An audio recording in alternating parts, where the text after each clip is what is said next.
Halo sahabat wirausaha, saya mau nanya nih, mana rasa yang lebih sakit, ditinggal pada fase masih PDKT, atau yang kedua ditinggal ketika seminggu lagi mau nikah dan sudah sebar undangan?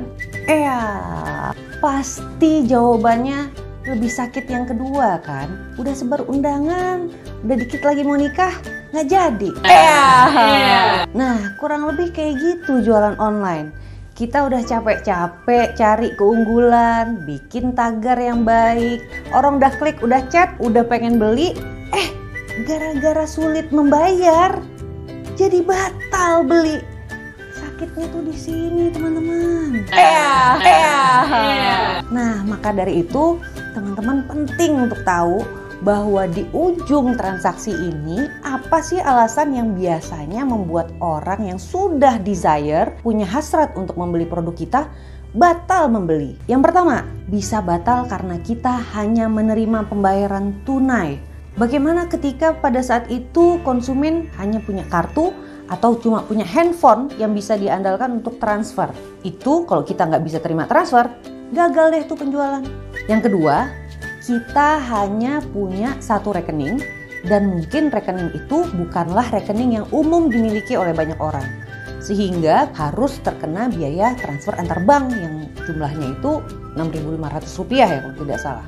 Ini juga bisa menjadi alasan orang jadi batal untuk beli produk kita. Yang ketiga, bisa jadi saldo rekeningnya calon konsumen kita itu di banknya sedang tipis. Kenapa?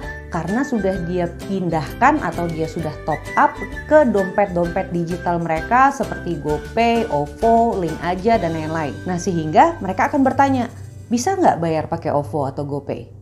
Nggak bisa. Akhirnya nggak jadi beli juga. Jadi teman-teman, jangan anggap remeh layanan transaksi untuk konsumen kita. Karena gagal jadi penjualan di ujung itu sakit banget rasanya. Adakah yang sudah pernah mengalami pengalaman-pengalaman yang tadi saya sebutkan? Ya jelas pernah lah Mbak. Ya namanya juga usaha kan ya, namanya dagang, pasti aja pernah ditolak. Ya cuman gara-gara nggak ada rekening bank tertentu, akhirnya dia nggak jadi beli. Ya akhirnya kan kita terpaksa nih buka bank yang utama misalnya BCA, Mandiri, BRI, bahkan sekarang kami juga punya Niaga lah gitu. Jadi hampir semua udah ada. Nah kalau sekarang juga sama, kasusnya misalnya ada GoPay, ada Link Aja, ada OVO.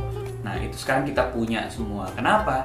Karena customer tuh aneh-aneh. Misalnya gini, suatu malam, Mas bisa nggak saya bayar pakai OVO aja? Karena uang saya adanya di OVO. Saya bilang, iya ada, karena kita udah punya.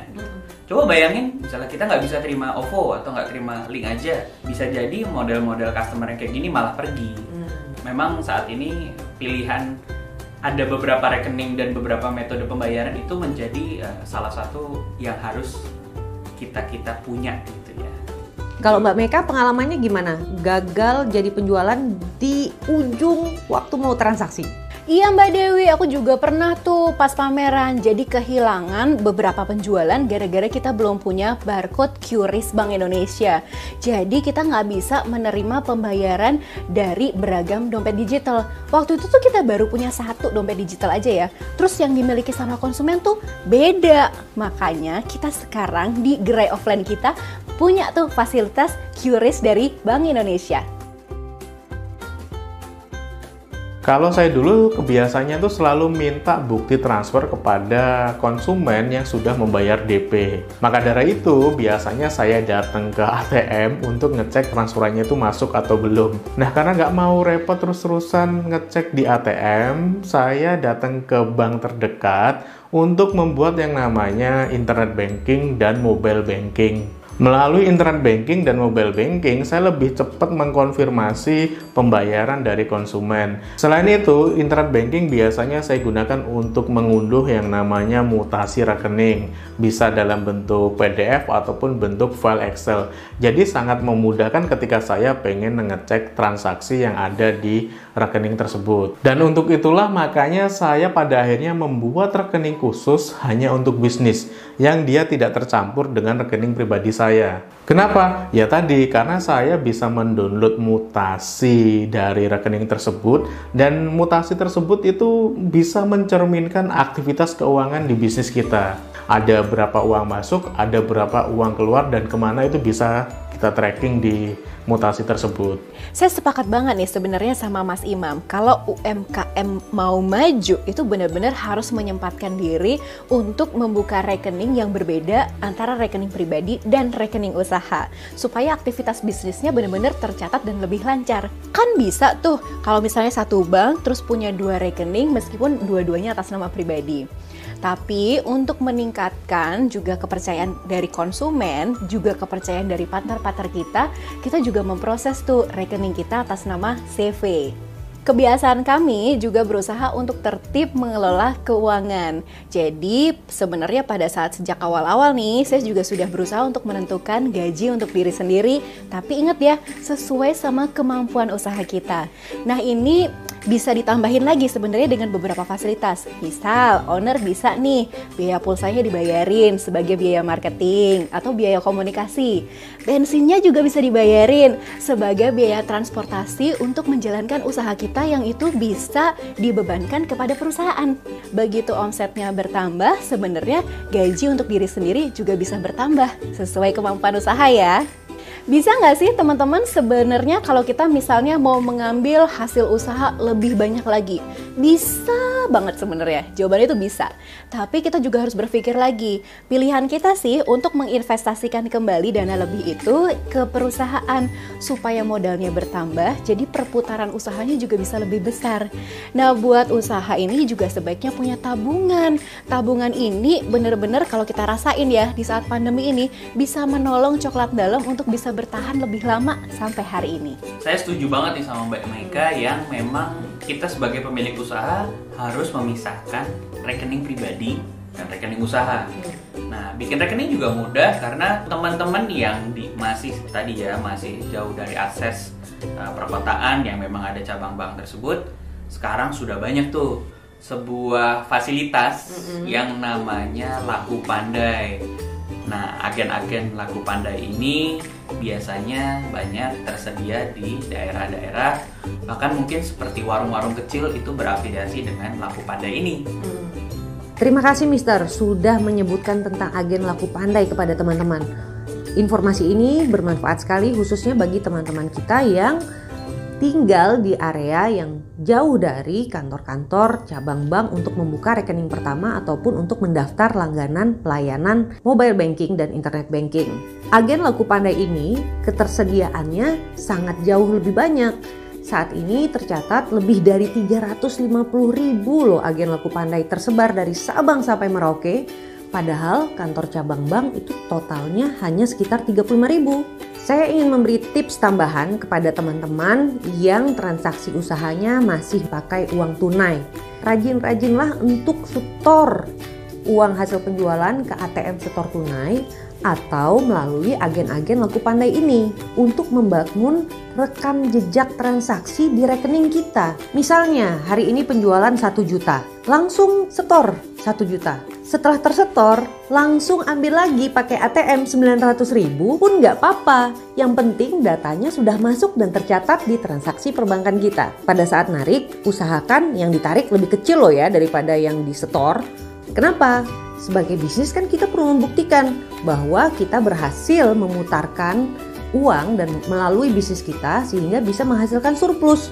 Masa yang ditarik lebih besar daripada yang disetor?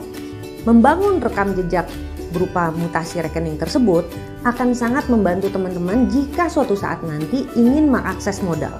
Karena baik sumber modal perbankan bahkan investor individu pun akan menanyakan kinerja penjualan usaha kita dan mereka akan minta buktinya. Mana buktinya?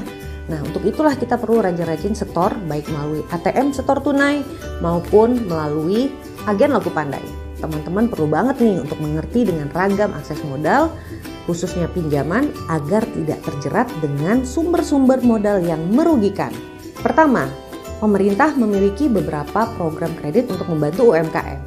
Yang pertama adalah kredit usaha rakyat yang bisa diakses oleh teman-teman melalui 4 bank himbara, 13 bank umum swasta, dan 21 bank pembangunan daerah. Selain itu juga ada program kredit ultra mikro sampai dengan 10 juta rupiah yang disalurkan melalui BUMN yang bernama PNM. Nah yang kedua, kenali juga sumber-sumber akses modal non-perbankan yang ramah dengan usaha mikro. Umumnya nih disebut sebagai lembaga keuangan mikro non-bank. Ketiga, jika teman-teman mendapatkan tawaran atau ingin mengakses sumber modal dari online, pastikan teman-teman itu mengaksesnya dari lembaga atau penyedia jasa keuangan online atau finansial teknologi atau fintech yang memang sudah terdaftar dan diawasi oleh OJK ya. Keempat, telitilah dalam menghitung biaya modal. Kalau dalam perbankan konvensional, namanya bunga. Kalau dalam perbankan syariah, namanya margin. Kelima, sebisa mungkin lindungi diri dan keluarga kita dari berbagai resiko kehidupan yang bisa mengganggu keberlanjutan bisnis dan bahkan ekonomi rumah tangga kita. Pernah nggak teman-teman mendengar cerita gara-gara ayah jatuh sakit, dia tidak bisa berbisnis, mengelola bisnisnya sehingga tidak ada pemasukan.